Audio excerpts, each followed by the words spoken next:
안녕하세요. 오늘도 사연 살롱을 찾아주셔서 감사합니다.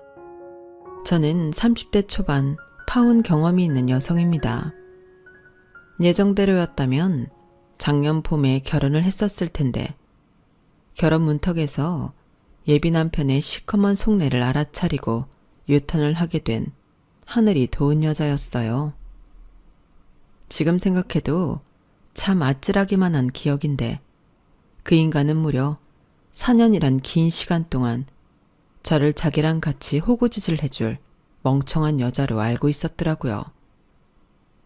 그리고 그것도 모자라 헤어지고 난 후에도 쿨하지 못하게 저에게 오명과 상처만 주려 했는데요.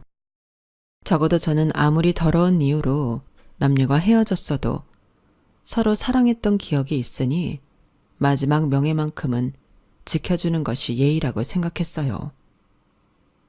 하지만 그 사람은 그것도 아니었는지 자기가 직접 자기 인성의 밑바닥까지 보여줬는데 그리하여 저도 어차피 엎어진 결혼이고 끝난 인연에게 의리랍시고 지켜주는 게 의미가 없다고 판단해 저도 똑같이 맞불을 놓게 되었는데요. 그렇게 된 데는 그 인간과 제가 한 직장을 다녔기 때문이었죠.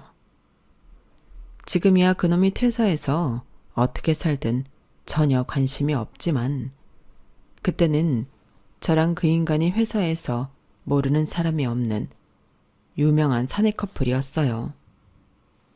그리고 여느 사내 연애가 그렇겠지만 둘이 결혼 문턱까지 갔다 헤어지니 헤어져도 그게 끝이 아니었는데 그 덕에 지금까지도 저는 회사에 혼자 남아 소문의 주인공으로 여전히 유명세를 뽐내고 있는데 이참에 어설프게 유명할 바에는 제대로 유명해지고 싶어서 제 파혼 경험담을 널리 소개해 드리려고 합니다. 사실 이건 부끄러워서 한 너스레이자 농담이고요. 제가 진짜 사연을 보내게 된 이유는 따로 있어요. 제가 전에 결혼을 준비하는 과정에서 느꼈던 그 답답함에 대해 다른 분들과 이야기하고 싶은 마음에 제 얼굴에 침 뱉는 일이라는 걸 알면서도 이렇게 사연을 보내게 되었거든요. 그러니 부디 제 이야기를 끝까지 들어주시고 이 인간이 무슨 마음으로 저에게 그런 사기를 치려고 했던 건지 아니면 정말로 제가 속물이고 옹졸했던 건지 여러분들의 귀한 조언을 부탁드립니다. 그럼 본격적인 이야기를 시작해 볼게요. 그 사람과 저는 하필이면 같은 직장에서 상사와 부하 직원으로 만났어요. 나이 차이는 궁합도 보지 않는다는 4살 차이였는데 그때는 그 4살도 차이가 많다고 느껴지더라고요. 그도 그럴 게 상사였던 그 사람이 일반적인 부분에선 완벽주의자였는데 저는 매일 혼나는 입장이었죠. 보고서가 왜 이래? 보고서를 이렇게밖에 못 쓰나? 지은 씨는 이게 한눈에 들어와요?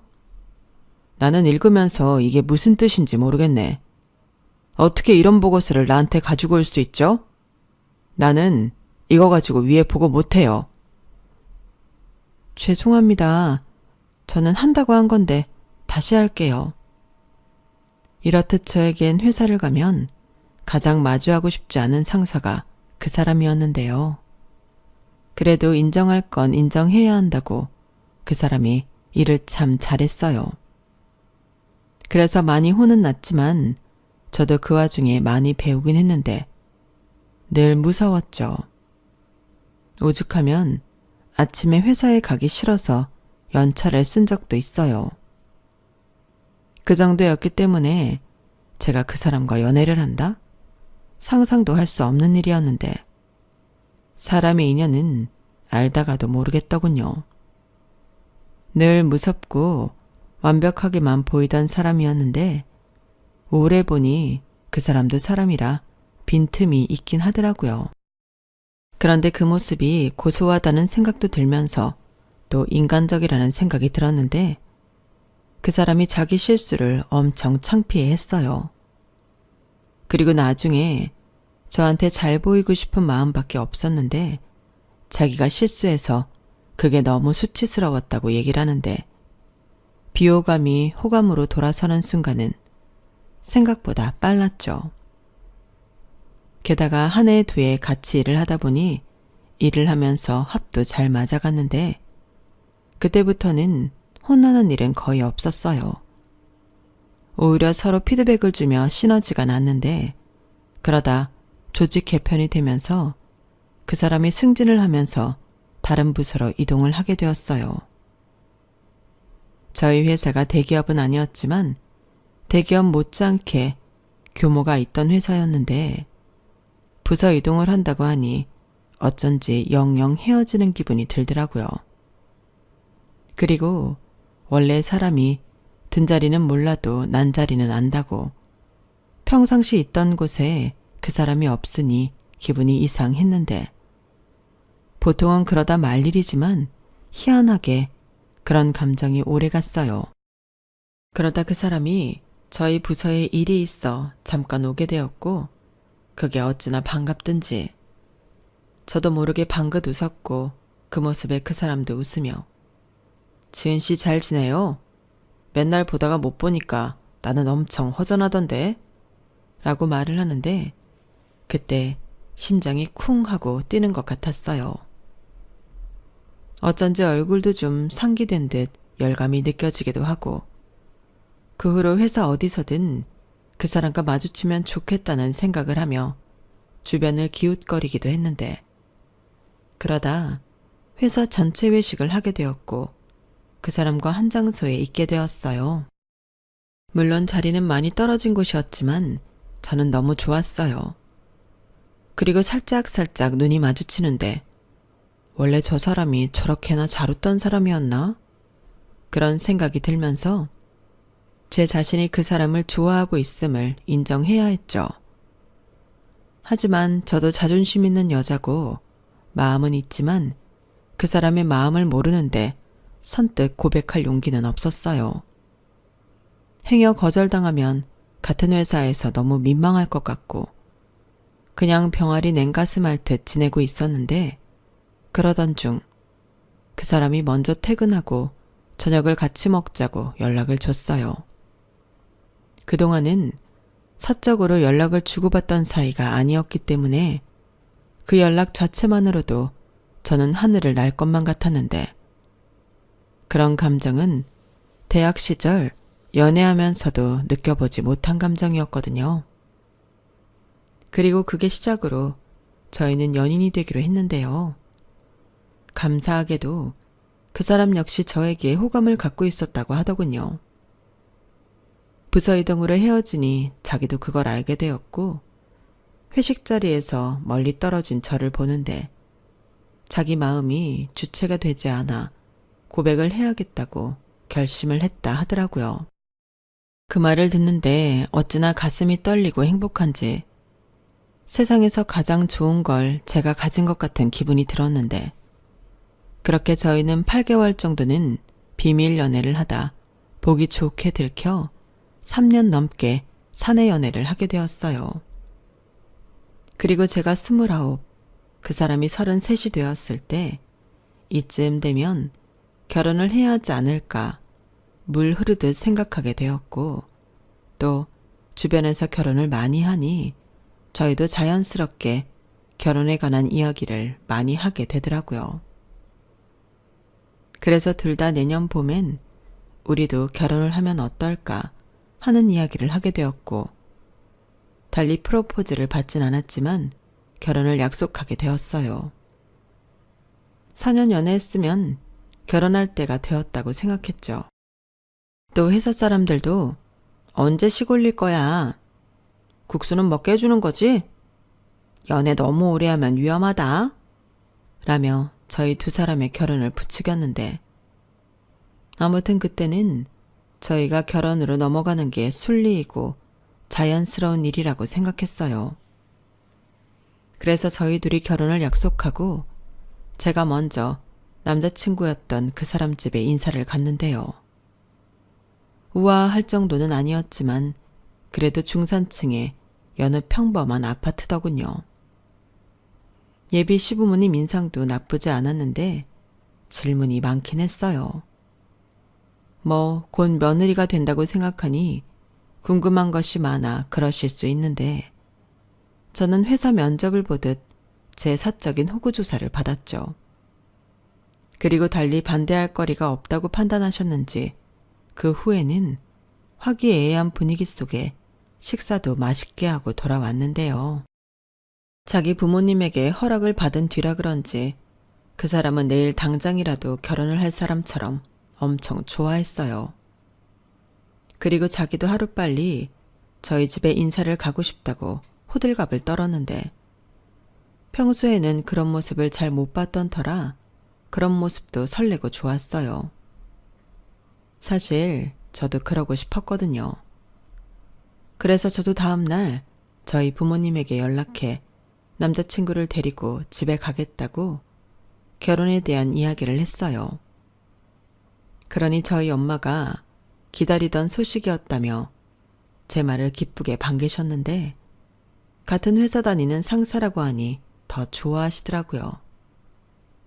그렇게 그 주 저희 집에 인사를 가기 위해 약속을 잡았는데 당시 예비 신랑인 그 남자는 자기 부모님이랑 살고 있었지만 저는 집이 인천이라 출퇴근 때문에 따로 나와 오피스텔에서 생활하고 있었거든요. 그래서 저 역시 저희 부모님 집이지만 오랜만에 본가에 가는 거였는데 저희 부모님은 예비 사이를 보기도 전부터 이미 결혼을 허락하는 분위기였어요. 저는 딱히 결혼한다고 저희 집에 손 벌릴 생각도 없었는데 그도 그럴 게 저는 당시 받았던 전세자금 대출을 포함한 보증금 2억이 있는 상태였어요. 거기에 순수 적금으로 6천만 원도 있었고 이 정도면 결혼을 준비하는 데는 충분하다고 생각했죠. 그리고 저 혼자만의 생각이긴 했지만 예비 신랑인 그 사람도 부모님이랑 함께 살고 있고 저보다 경력이나 연봉이나 모두 높았으니 돈을 꽤 모았을 거라 짐작했는데 그런 생각을 하게 된 근거로는 평상시 그 사람이 검소한 생활을 했기 때문이었어요. 그렇다고 무슨 돈 아끼려 지질이 궁상을 떨지도 않았지만 그 나이 남자들이면 너나 할 것 없이 좋아한다는 명품도 그 사람은 좋아하지 않았거든요. 그리고 그 사람은 차도 경차를 끌고 다녔는데 결혼 후 아이가 태어나면 모를까 할인이나 유지 비용이 좋으니 결혼 후에도 굳이 큰 차나 외제차로 바꿀 생각도 없다고 미리부터 말하던 사람이었어요. 거기에 술, 담배도 하지 않고 허풍, 허세 그런 것도 하나 없었으니 세상에 이런 청정한 사람이 또 있을까. 제 기준에서는 이보다 이상적인 남편감은 없었는데 저희 집에 인사를 가니 저희 엄마도 그 점을 가장 높게 평가하더군요. 사실 저희 아빠가 허풍이 좀 심하신 편이거든요. 당신은 그게 당신 자존심을 세워준다고 믿는 것 같은데 저나 저희 엄마는 질색인 부분이었어요. 그런데 제가 데려온 사윗감은 그런 점이 전혀 없었으니 다른 건 묻고 따질 것도 없다며 결혼하라고 했는데 그때까지 저에게 결혼은 시간 문제라고 생각했죠.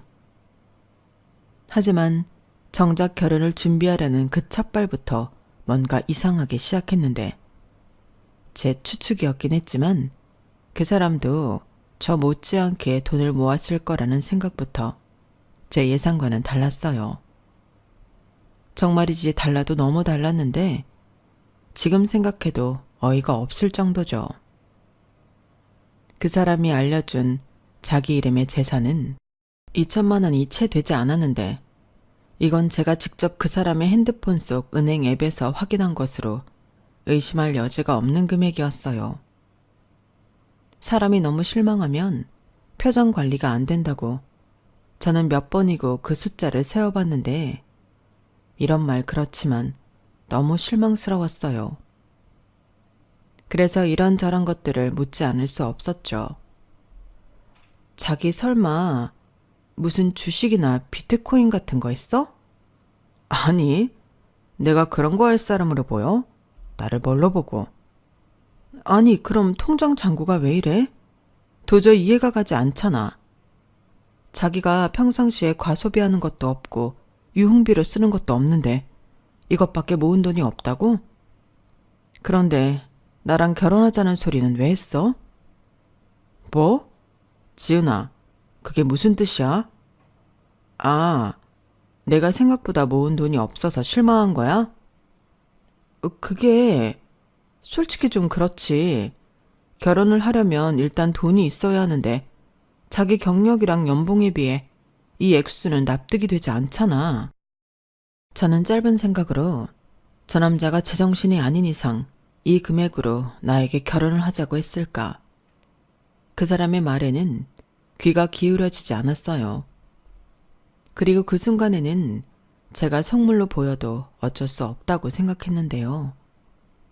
저는 연애는 몰라도 결혼은 정말 현실이라고 생각하거든요.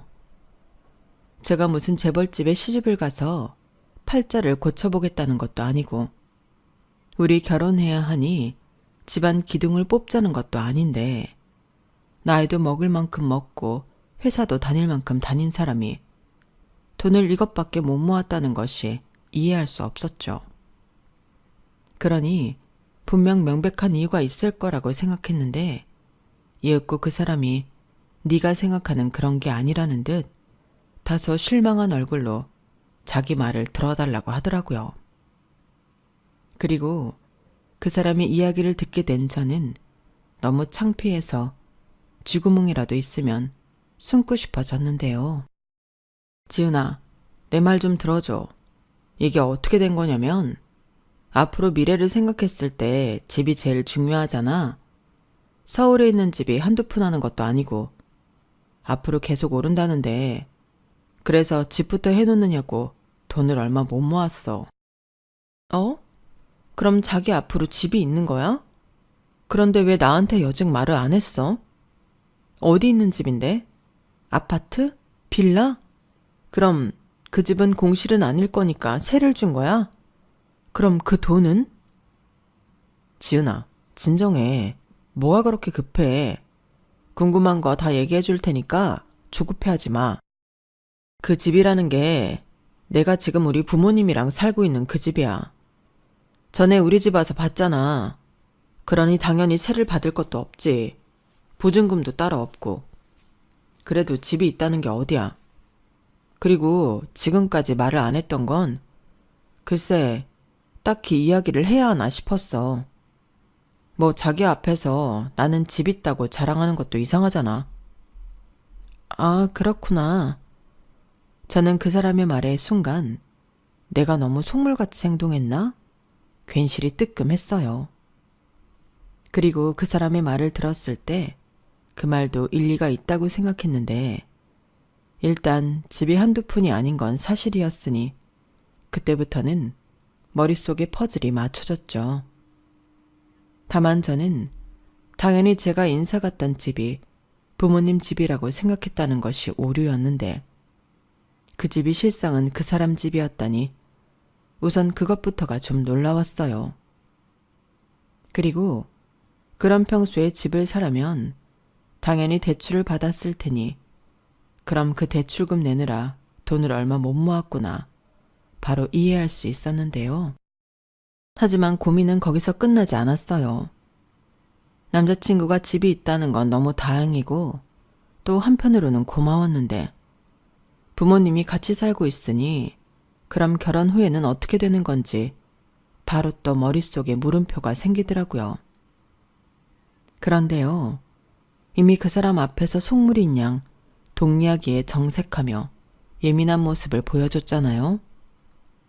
그런데 차마 부모님 거처 이야기까지는 그 순간에 물을 수가 없었어요. 하지만 이건 저희가 결혼함에 있어서 중요한 부분은 맞았고 언제고 그 사람의 생각을 들어보고 제 생각도 전하면서 최대한 빠른 결론을 내리고 싶었는데요. 한편으로 앞으로 남은 상견례도 그렇고 결혼을 준비하는 과정에서 그 이야기는 자연스럽게 나오지 않을까 생각했어요. 그러다 상견례를 이틀 앞둔 어느 날, 이런저런 이야기 중에 집 이야기가 자연스럽게 나오게 됐었고, 그날이 제 결혼이 엎어진 날이 되었어요. 왜, 생긴 건 멀쩡한데 또라이 있잖아요. 4년이나 만난 남자가 그런 종류의 인간이라는 걸 그제야 알았다는 것도 나름 충격이었는데, 누가 들어도 이상한 논리를 펼치면서 제가 이해 못한다며 답답해하는 그놈을 보는데 정말 제 정신이 이상해질 것만 같았어요. 자기야, 말이 나온 김에 내가 궁금해서 그런데 우리 결혼하면 우리가 그 집에 들어가 사는 거야? 자기 집이라고 했지만 부모님이 살고 계시니까 어떻게 되는 건지 모르겠어서. 아, 내가 말을 안 했구나. 당연히 내가 마련한 집이니까 거기서 살아야지. 그럼 자기 부모님은 어디 다른 데라도 가실 곳이 있는 거야? 글쎄.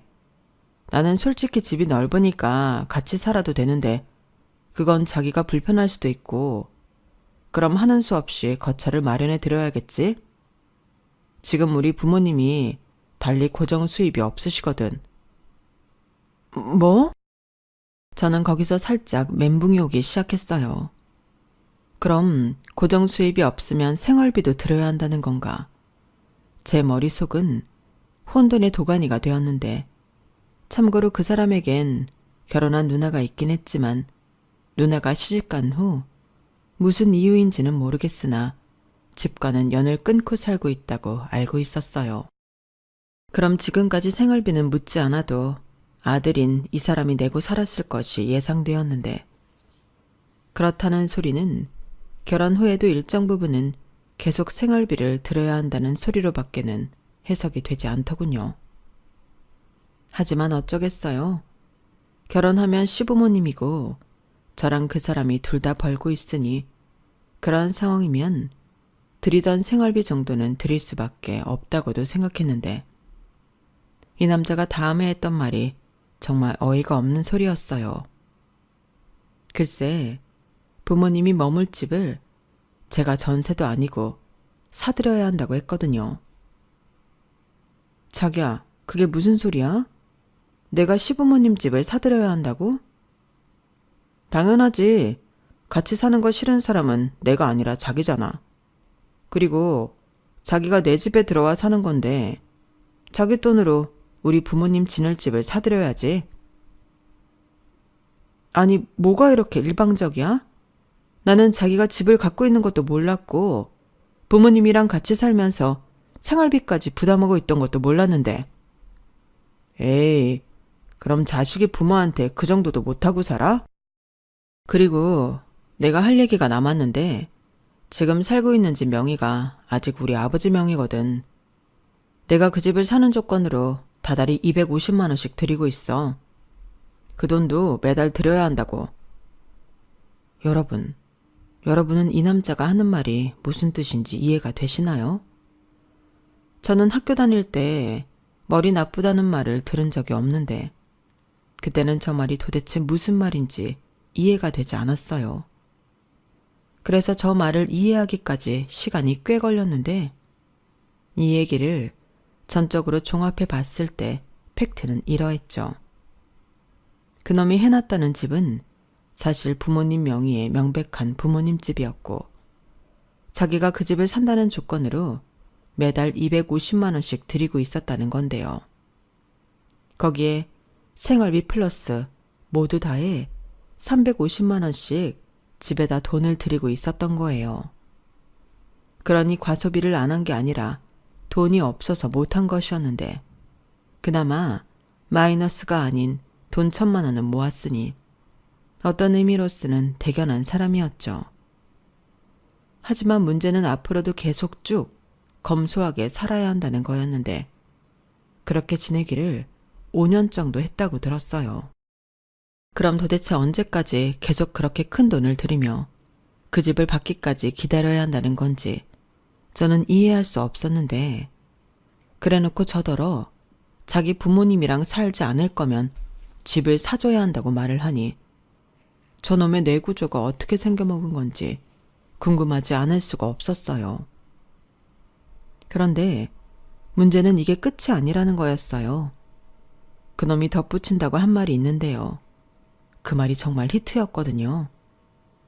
이런 표현이 어울릴지 모르겠지만 그 인간은 개소리도 참 낭만적이게 하는 이상한 또라이였어요. 그 집은 우리 부모님이 내가 고등학교 때 처음으로 산 집이야. 그 집은 내가 대대손손 물려주면서 지키고 싶은 집이지. 지금 뭐라고 하는 거야? 그럼 자기도 그 집을 자식한테 사라고 매달 250만 원씩 달라고 하겠다는 소리야? 그럼 그게 무슨 물려주는 거야? 대대손손 부모가 자식한테 되파는 거지. 그럼 애당초 그 집을 포기하고 들였던 돈을 돌려달라고 해. 그럼 그 돈으로 신혼집을 사는 게 훨씬 이득이니까. 그럼 부모님이 다른 곳에 이사 나가지 않아도 되는 거잖아. 지은아, 여태 내가 한 소리를 뭘로 들었어? 머리가 생각보다 더 나쁘네. 나는 지금 살고 있는 집이 좋아. 그리고 지은이 너만 괜찮다면 부모님 모시고 사는 것도 좋고. 근데 자기가 싫다면 그건 어쩔 수 없는 거니까 거처를 마련해 드려야 한다는 거지. 자꾸 도돌이표 되게 말을 하는데 나는 그런 집인 줄 몰랐잖아. 나는 둘 다 싫어. 왜 내가 나 살 집도 아닌 시부모님 살 집을 사드려야 하는 건데 자기야말로 말도 안 되는 소리 하면서 고집 부리지 말고 그 집을 포기해. 그럼 우리는 우리 형편대로 집 구해서 매달 대출금 갚으면서 사는 게 맞지. 부모님한테 드리는 250만 원이면 대출금 내고도 남겠다. 아니, 그럼 하루아침에 우리 집에 돈을 주지 말자는 거야? 지은아, 정신 차려. 자식이 어떻게 부모한테 그래? 그럼 우리 엄마 아빠는 무슨 돈으로 살라고? 100만 원씩 생활비도 드린다며? 아니, 애당초 자식한테 그렇게나 많이 받고 아무렇지 않아 하는 게 나는 이상한데? 그게 무슨 자식 생각하는 부모님이야. 딱 봐도 자식 등에 빨대 꽂고 살겠다는 신보시잖아. 야, 최지은, 너 그렇게 안 봤는데 애가 아주 못됐구나. 지금 그걸 말이라고 하는 거야? 입에서 나온다고 그게 다 말이 되는 줄 알아? 뭐라고? 내가 뭐 틀린 말 했어? 다른 사람들한테 다 물어봐. 지금 자기가 하는 소리가 더 이상해. 그럼 나더러 집도 사드리고 언제 받을지도 모르는 그 집 사겠다고 생활비까지 합쳐서 매달 350만 원씩 드리고 살라는 거야? 은행에 내는 대출금이면 연말 정산이라도 받지. 도대체 그게 무슨 세법인데. 그리고 내가 집을 사드린다고 치자. 그럼 그 집은 내 명의로 하면 되는 거니?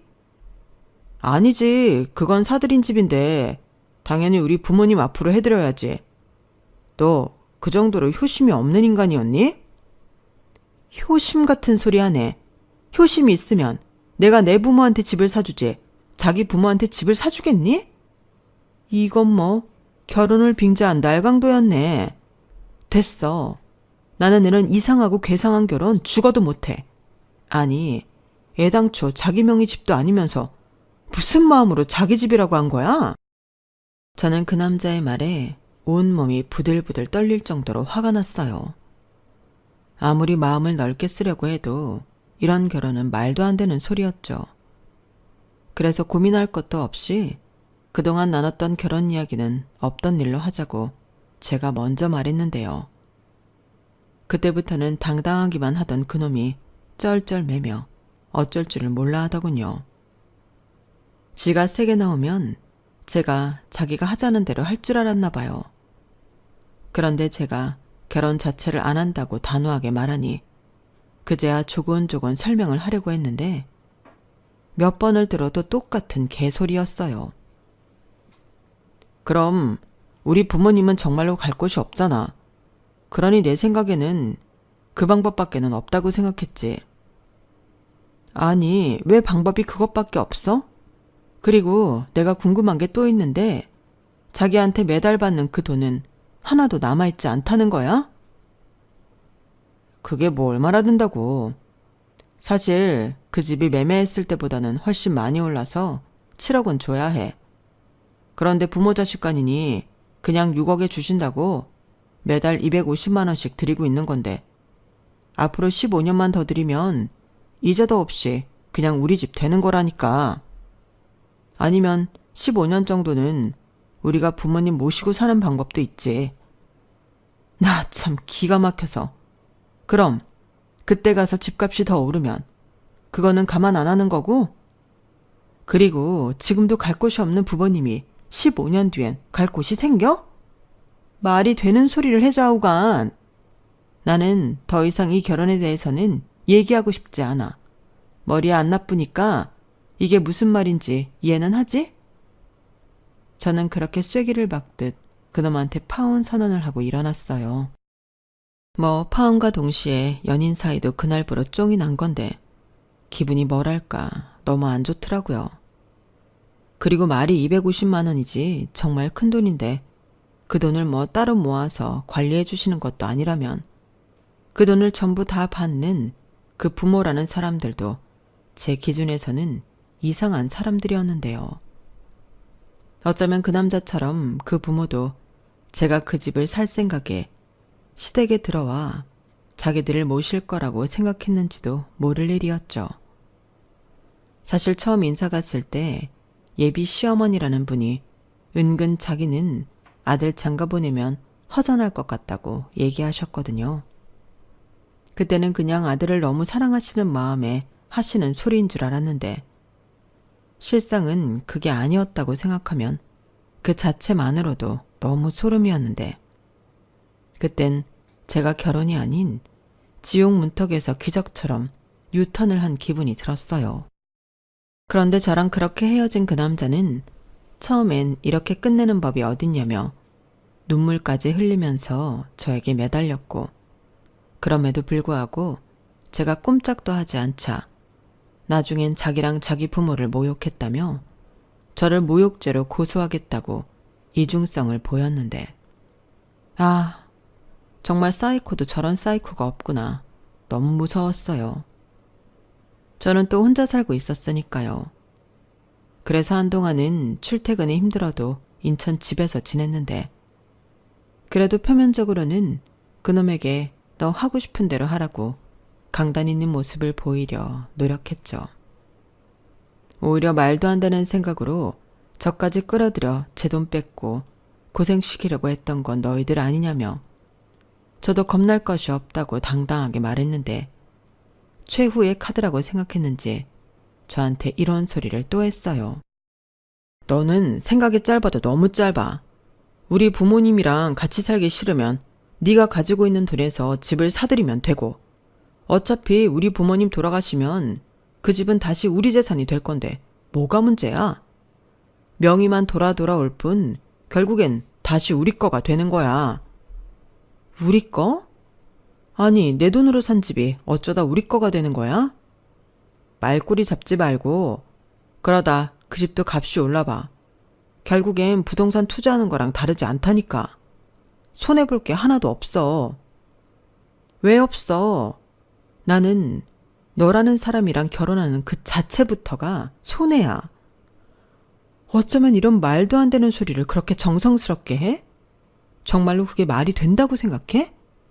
아니, 애당초 부모님한테 살던 집을 사겠다니. 나는 살다 그런 말은 처음 듣는다. 그게 결국엔 무슨 소리인 줄 알아? 어차피 당신들 죽으면 상속될 집. 내가 살 동안 돈이라도 내놓으라는 소리야, 멍청아. 이용당하고 있는 거라고. 저는 그 인간이 지금까지도 뭐가 잘못인지 몰랐지만 진심으로 깨닫길 바랬어요. 하지만 어디서 어떻게 세뇌가 되었는지 그 인간은 제가 이상한 소리를 한다며 오히려 자기 부모를 모욕했으니 참을 수 없다고 했는데 그래서 그때도 네 마음대로 하라고 했죠. 대신 또 전화해서 헛소리하면 그때는 나도 안 참고 스토커로 신고할 거라고 큰 소리를 쳤는데 그렇게 전화를 끊고 저는 정말 이별을 했다고 생각했지만 사실 부서는 달라도 같은 직장을 다니고 있으니 헤어졌어도 찝찝한 건 어쩔 수 없었어요. 그렇다고 어렵게 들어간 회사를 그만두고 싶지도 않았는데 그만둬야 한다면 내가 아닌 그 사람이 그만둬줬으면 좋겠다고 생각했죠. 하지만 그것도 제가 강요할 수는 없는 일이니 그저 시간이 약이라는 그 말을 믿을 수밖에 없었는데요. 그렇게 저는 부모님과 제 최측근들에게 제 파혼 사실을 알렸어요. 어차피 알려야 하는 거 차일피일 미뤄봤자 제 마음만 불편해서 미리 말하기로 마음먹었던 거죠. 매도 빨리 맞는 게 속은 편하다고 하잖아요. 그리고 헤어진 이유에 대해서는 그냥 인연이 거기까지였다. 결혼 준비하는 동안 가치관과 이견이 많아 결혼을 하지 않기로 했다라며 최대한 담백하게 말을 아꼈는데요. 아무리 거지 같은 이유로 헤어졌어도 한때는 제가 사랑한 사람이었고 길다면 긴 시간을 연인으로 지냈기 때문에 최소한의 예의는 지켜주고 싶었기 때문이었죠. 하지만 그 역시도 제 생각일 뿐 그 남자는 예의고 나발이고 없는 쓰레기였는데 오히려 제가 돈만 밝히고 시부모를 귀찮은 짐짝 취급하는 인성 쓰레기라며 저를 비방하고 다녔더라고요. 뭐라나? 하도 인성에 문제가 있어 자기가 저를 찬 거라며 뻔뻔하게 거짓말까지 하고 다녔는데 소문이라는 게 원래 부풀려지기 마련인데 제 귀에 들어왔을 때는 저는 거의 속물에 예의도 도리도 모르는 인간 말종이 되어 있었어요. 솔직히 그 얘기를 들었을 때는 제정신일 수가 없었죠. 모욕감이라는 게 이런 거구나. 사지가 벌벌벌 떨리며 주체할 수 없는 분노가 머리끝까지 치밀어 오르는데 저도 제가 무슨 짓을 할까봐 무서웠어요. 그리고 그렇게 전투력 200%에 닿았을 때 그 남자가 있는 부서로 쳐들어갔고 제가 올 거라는 걸 알았는지 그 인간이 도망을 갔는데 그 뒤 몇 번이고 같은 일이 반복되었죠. 그러다 이번엔 제가 파혼을 받아들일 수 없어 부서까지 찾아와 매달리는 스토커가 되어 있었는데 정말 이렇게 있다가는 정신이 어떻게 될 것만 같았죠. 그래서 이에는 이, 눈에는 눈이라고 똑같은 방법을 쓰기로 마음먹었어요. 왜 남의 얘기하는 거 좋아하는 사람들이 있잖아요. 그런 사람들을 찾아서 일부러 고민이 있는 것처럼 얘기를 흘리고 다녔어요. 그러면서 저는 누구처럼 없는 말은 하지 않았는데 어찌되었든 그 남자가 흘리고 다니는 말은 전부 거짓말이었으니 일단 그것만 까발려도 속이 시원할 것 같았죠. 그래서 최대한 있던 사실만 이야기하며 남자 쪽에서 복수할 마음으로 없는 말을 지어내고 있다는 얘기까지 흘렸는데요. 제 이야기가 흥미로웠는지 소문은 순식간에 일파만파 퍼져나갔어요. 그러자 회사 사람들은 제각각 누구의 말이 진실이냐 초미의 관심사가 되었는데 저는 그럴 때마다 너무 재미있었죠. 그 남자가 똥 마려운 강아지처럼 끙끙거리고 있을 게 뻔했으니까요. 그리고 궁금한 사람들이 돌려 여러 질문들을 해왔는데 저는 어차피 거짓말을 한 것이 없고 또 사실이 그러하니 이야기를 거침없이 해주는 반면 그 사람은 계속해서 거짓말을 해야 했으니 결국엔 그 꼬리가 잡힌 모양이었어요. 하기사 저한테도 이상한 논리를 마치 합리적인 이야기인 것처럼 하던 사람이었으니 자기가 얼마나 허술한 인간인지 몰랐겠죠.